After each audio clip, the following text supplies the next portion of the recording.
Hello and welcome to my channel. Learning is fun with Sabos.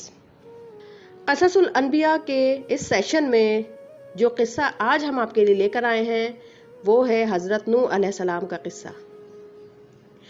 अल्लाह सुब्हानहू तआला ने लोगों की हिदायत के लिए हर दौर में रसूल और नबी अलैहिस्सलाम भेजे, जिन पर अल्लाह सुब्हानहू तआला ने वही नाजिल फरमाई। इन्हीं रसूलों में से एक हज़रत नूह अलैहिस्सलाम भी हैं, जो अल्लाह ताला के पहले रसूल हैं।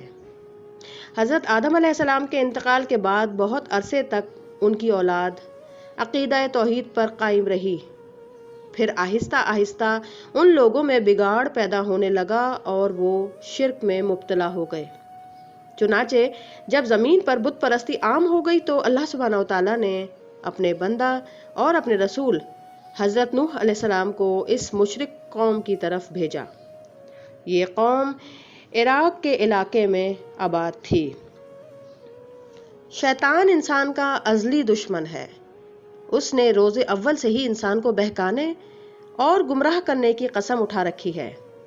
उसने लोगों के जहन में मुख्तलिफ ख़यालात और वसवसे पैदा किए कि ये सितारे, चांद, सूरज, आग, दरख्त और इंसान वगैरह तुम्हें नफ़ा पहुंचाते हैं। तुम्हारे खुदा तो ये हो सकते हैं और तुम्हारी इबादत के यही मुस्तहिक हैं। तुम उनकी इबादत करो और उन्हें राज़ी करो। ये तुम्हें अल्लाह सुब्हानहू तआला के अजाब से भी बचा लेंगे। इस तरह लोगों में बुत परस्ती का तसव्वुर पैदा हुआ और उन्होंने इंसानों समेत मुज़ाहिर, कुदरत और मुख्तलिफ अशिया के मुजस्समे बनाए और उनकी पूजा पाठ शुरू कर दी। ये असल में उनकी अपनी ख्याली तस्वीर थीं, जिनका हकीकत से कोई ताल्लुक नहीं था। हज़रत नूह अलैहिस्सलाम के ज़माने में तौहीद का नज़रिया नापैद हो चुका था और आप अलैहिस्सलाम की कौम में बुत परस्ती उरूज पर थी। उन्होंने अपने 5 मशहूर बुत बना रखे थे, जिनके कुरान हकीम में ये नाम आए हैं: वुद, सवा, यगूस, याऊक और नस्र। शिर्क का मतलब है कि अल्लाह सुब्हानहू तआला की ज़ात और सिफ़ात में किसी को शरीक करना और अल्लाह सुब्हानहू तआला जैसी मुस्तकिल सिफ़ात किसी में मानना। अल्लाह सुब्हानहू तआला ने शिर्क को बहुत बड़ा जुल्म करार दिया है। हज़रत नूह अलैहिस्सलाम ने 950 साल तक अपनी कौम को एक अल्लाह सुब्हानहू तआला की इबादत की दावत दी। उन्होंने अपनी कौम को अल्लाह सुब्हानहू तआला के साथ शिर्क करने और बुतों की पूजा करने से मना किया। आप अलैहिस्सलाम ने अपनी कौम के अफराद को अकेले अकेले भी समझाया और सबके सामने भी, दिन में भी समझाया और रात में भी, लेकिन कौम ने उनकी बात ना मानी। कौम ने आप अलैहिस्सलाम को तरह तरह की तकलीफ़ें पहुंचाई और मजाक उड़ाया। कौम के चंद गरीब लोगों के अलावा हज़रत नूह अलैहिस्सलाम पर कोई भी ईमान न लाया। कौम के सरदारों ने कहा कि ए नूह, तुम्हें मानने वाले तो हम में से गरीब लोग हैं, तुम उनको अपने पास से दूर कर दो। हज़रत नूह अलैहिस्सलाम ने उन ईमान वालों को दूर करने से इनकार कर दिया। कौम ने हज़रत नूह अलैहिस्सलाम से कहा कि हम तुम्हारे कहने पर अपने बुतों को नहीं छोड़ सकते। अब तुम जिस अजाब से हमें डराते हो उसे लेकर आओ। हज़रत नूह अलैहिस्सलाम ने उनके बार बार इनकार करने पर अल्लाह सुब्हानहू तआला की बारगाह में यूं अर्ज़ की कि ए मेरे रब, ज़मीन पर काफिरों में से कोई बसने वाला बाकी ना छोड़। बेशक अगर तूने उन्हें छोड़ दिया तो वो तेरे बंदों को गुमराह कर देंगे।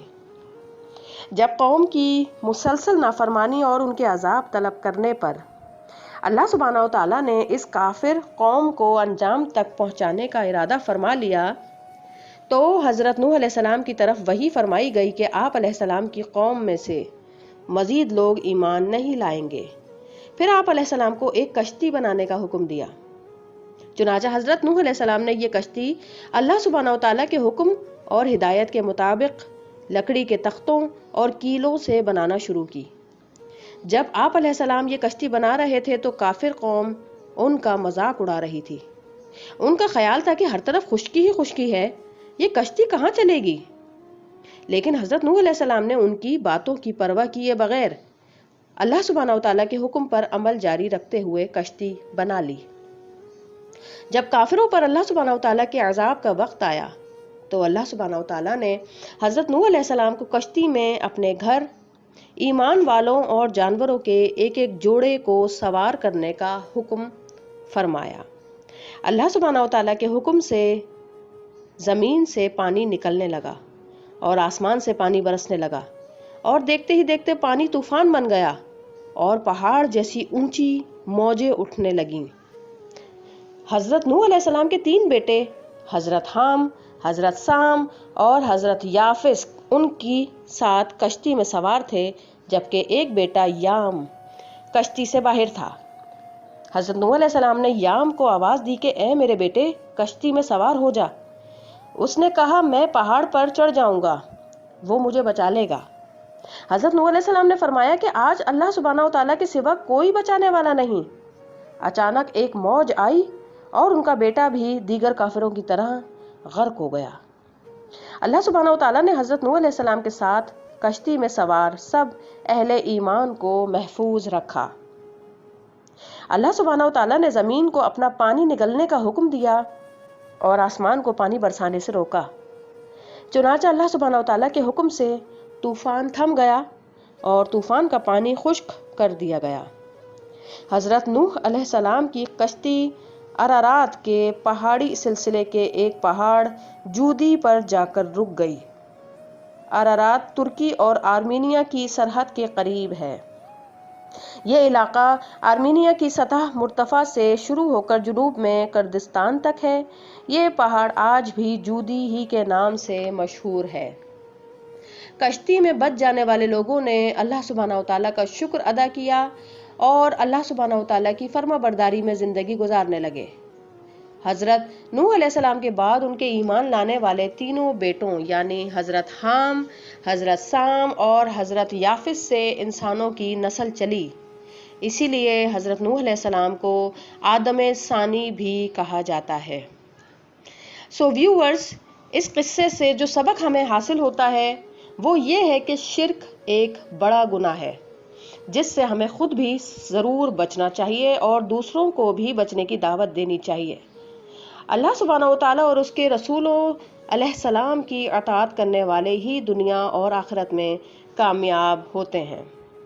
امید کرتی ہوں آپ کو آج کی ویڈیو اور آڈیو پسند آئی ہوگی۔ اس کو شیئر کرنا نہیں بھولیے گا۔ ملتے ہیں انشاءاللہ تعالیٰ نیکسٹ ویڈیو میں، جب تک کے لیے اللہ حافظ۔